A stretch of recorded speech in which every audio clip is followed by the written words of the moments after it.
Masih di Sapa Indonesia Malam bersama saya Friska Clarissa. Sejumlah kalangan menyayangkan proses penangkapan terhadap mahasiswi Institut Teknologi Bandung yang diduga membuat meme Presiden Prabowo dan Presiden ke-7 Joko Widodo. Mahasiswi tersebut dijerat pasal 45 ayat 1 Undang-Undang ITE terkait penyiaran informasi elektronik yang bermuatan melanggar kesusilaan. Dari data yang dikeluarkan Amnesty International Indonesia sebanyak tahun 2019 hingga 2024 terdapat sebanyak 530 kasus kriminalisasi kebebasan berekspresi terhadap 563 korban. Pelaku didominasi oleh patroli siber Polri yakni sebanyak 258 kasus dengan 271 korban. Dan laporan pemerintah daerah sebanyak 63 kasus dengan 68 korban.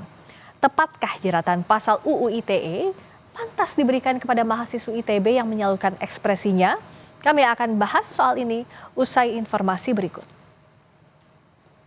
Wakil Rektor Institut Teknologi Bandung, Andrianto Rikrik, membenarkan salah satu mahasiswinya masih ditahan di Bareskrim Mabes Polri terkait kasus meme Presiden Prabowo dan Joko Widodo. Sejumlah upaya komunikasi terus dilakukan ITB agar mahasiswinya bisa kembali dibina oleh pihak kampus. Ya, sementara mahasiswa masih berada di Bareskrim, namun demikian kami dengan berbagai pihak sedang melakukan komunikasi ya agar mencari jalan yang terbaik. Saya kira saya juga mendukung, ITB sangat mendukung pernyataan Pak Hasan Hasbi terkait dengan mahasiswa ini, dan ITB tentu saja sangat mengharapkan agar mahasiswa kami ini dapat dibina dengan baik oleh pihak ITB. Sementara itu, Ketua Kabinet Keluarga Mahasiswa ITB mendesak agar polisi membebaskan mahasiswi ITB terkait kasus ini. Penangkapan mahasiswi ITB karena meme Presiden Prabowo dan Presiden ke-7 Joko Widodo tidak menyurutkan semangat mereka untuk tetap bersuara.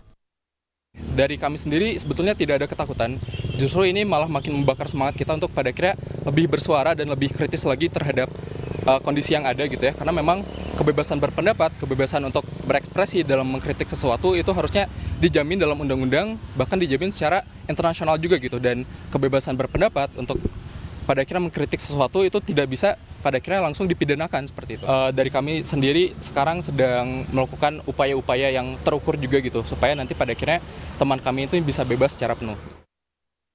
Kepala Komunikasi Kantor Kepresidenan, Hasan Nasbi bilang, mahasiswi ITB yang tengah diproses hukum terkait kasus meme Presiden Prabowo Subianto dan Joko Widodo lebih baik dibina, bukan dihukum.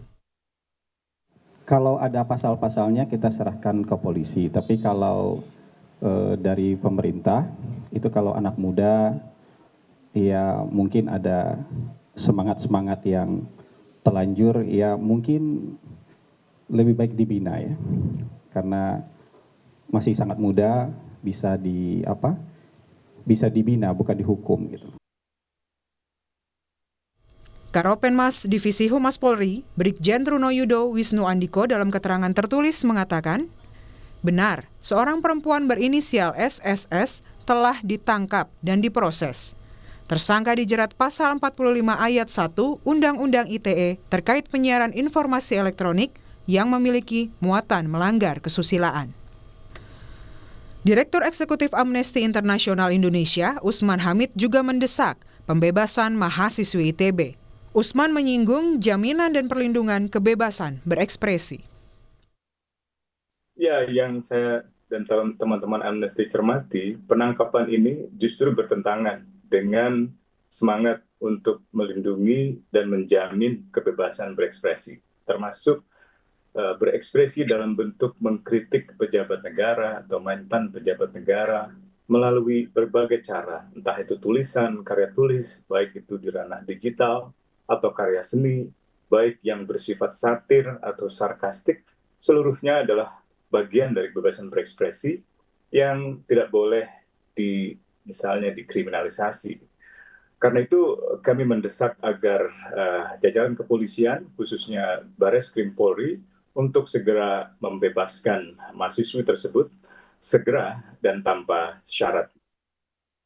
Polisi menangkap mahasiswi Fakultas Seni Rupa dan Desain Institut Teknologi Bandung di indekosnya di Jatinangor, Kabupaten Sumedang, Jawa Barat pada Selasa lalu. Mahasiswi tersebut ditahan dan dijerat Undang-Undang ITE. Tim Liputan, Kompas TV.